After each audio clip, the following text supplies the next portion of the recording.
Parang exam yan pa, parang exam.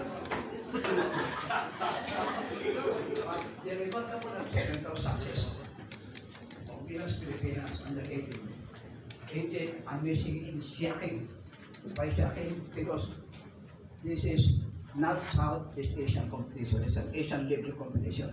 So, now, as veteran coach, are you expecting or this success came with beyond expectation or you were expecting it? Well, we were expecting it because I know the girls can do it. Yes. I think we are already expected to be in level A before pa. But, trying to prove it now na nagawa namin this tournament was the best thing that happened to us. We gained experience from not just the coaching staff, but the players also gained experience from what happened to us last time. And now we know how to do it, how to win, especially, and getting ready now for Division A level. But I also surprised and surmised the game of Philippines against Maldives or Maldives. How do you pronounce it? 151-18. Well, I also surprised that the players of Maldives is just beginning or learning the ABC in basketball. Yes. Well, 18 points. well, the girls really played well. We didn't stop them from playing. That's what we want Yes. to make them feel that if the other team is not playing well or the other team is not knocking off in that level area, I think the thing is that the girl must be preparing themselves every game, and we want to show how we play to the tournament. All of us Filipinos want our players to go a long, long way in attain success in various international sports competitions. Now, I am challenging you. Can your players do it in Chinese Taipei Jones Cup and as well as in the qualifying? Well, I hope so. Siyempre, that's why we compete. That's why we play tournaments, is to gain experience and compete and show the world that Filipino ballers or Filipino players can match up with everybody. And with that, we try to be ready as always. Competition never stops. The drama in action never stops. Your players keep competing all year round. There are how many competitions your players compete before the year ends?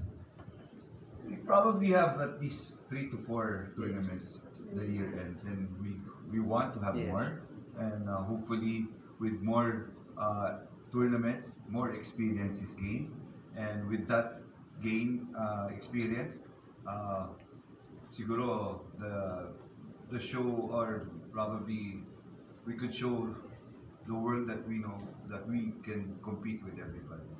These players have natural skill in basketball. They have all-around basketball craftsmanship.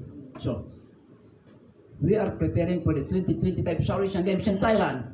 Are these players eligible to compete for the Philippines, just in case? Definitely. As I've told you, these girls are the future of women's basketball here in the Philippines, and hopefully they'll be available and share their talent for the upcoming Southeast Asian Games. Last question, Pak. Yes, Athletes come and go. And some of your athletes are retiring.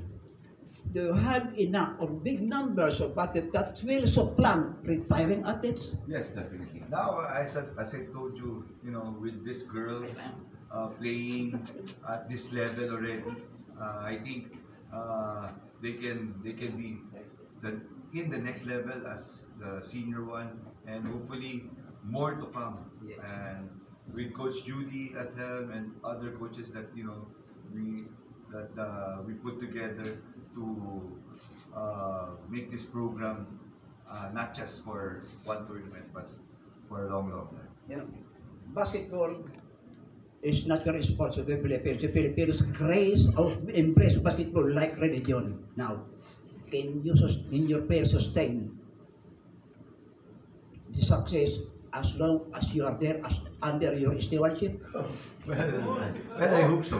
Well, I hope so. I mean, I think with the support of SBP to the program, I think we could do a lot more.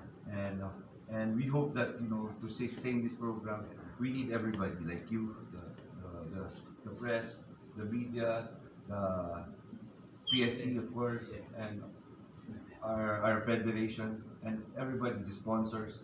Sana sama-sama tayo to build this program. But I know you have comprehensive, effective, and long-term sustainable basketball program. Is the MVP Sport Club Foundation give its unwavering and undying support to your program? Yes, of course, definitely. Without them, wala kami. That's the point, you know. Kaya nagpapasalamat kami ng marami sa lahat-lahat po ng sumusuporta sa amin. Thank you so much. All the best and good luck to your players. Thank you. Para sa iyo din daw yung mga tanong na yun, Coach Ryan. Mas mahirap pa mag-coach kaysa doon, ah. Mern muna, si Robin. Pakiulit.